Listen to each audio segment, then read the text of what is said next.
இல்லைங்க, உண்மையிலேயே சிரிக்கிறதா என்ன பண்றதுன்னு எனக்கு தெரியல. உண்மையிலே இப்படிதான் இருக்கு அவங்க டீலிங்லாம்.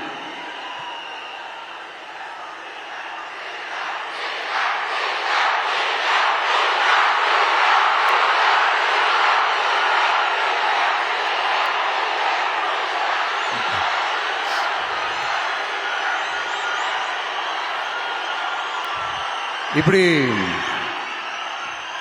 பழி மேல பழி போட்டு கரூர்ல ஆரம்பிச்சு நம்ம ஜனநாயகன் படம் ரிலீஸ் வரைக்கும். ஆனா அந்த ரிலீஸ் பிரச்சனையில நிறைய பேர் குரல் கொடுத்தாங்க. முக்கியமா நம்மளுடைய முதல்வர் அவர்கள் கூட பூசி மொழிகி பட்டும் படாம குரல் கொடுத்தாங்க. But what ever it is, குரல் கொடுத்த அவங்களுக்கும் மற்றவங்க எல்லாருக்கும் இந்த நேரத்தில் என்னுடைய நன்றியை தெரிவிச்சுக்கிறேன். இப்படி நாம உண்மை வெளிப்படையா பேசுறதுனால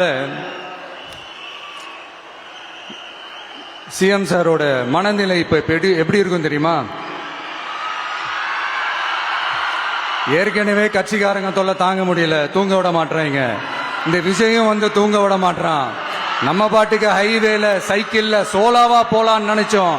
இவன் நாடனா மக்கள் சக்தியோட வந்துட்டு இருக்கான். இவன் தான் கேள்வி கேட்கறான்னு பார்த்தா மக்களையும் கேள்வி கேட்க வைக்கிறான். 1000 ரூபாய் கொடுத்துட்டு இருந்தோம், 5000 ரூபாய் கொடுத்து ஏமாத்தலான்னு பார்த்தா அதையும் கேள்வி கேட்க வைக்கிறான். விசில் சத்தம் வேற விண்ண முட்டுது. கூட்டணி கட்சிகள் தொல்லை வேற தாங்க முடியல. இவன் பண்ற பிரச்சாரத்தையாத்த முடக்கலான்னு பார்த்தா அப்பவும் மக்கள் அவன் பின்னாடி தான் நிக்கிறாங்க.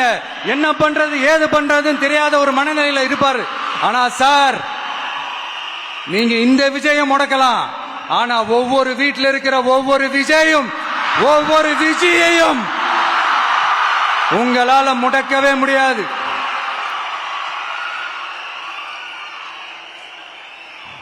அவங்களாம் ஆல்ரெடி பிரச்சாரத்தை ஸ்டார்ட் பண்ணிட்டாங்க சார்.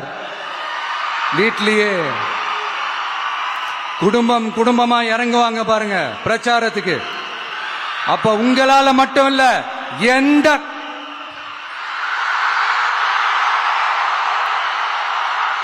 யாராலையும் தடுக்க முடியாது.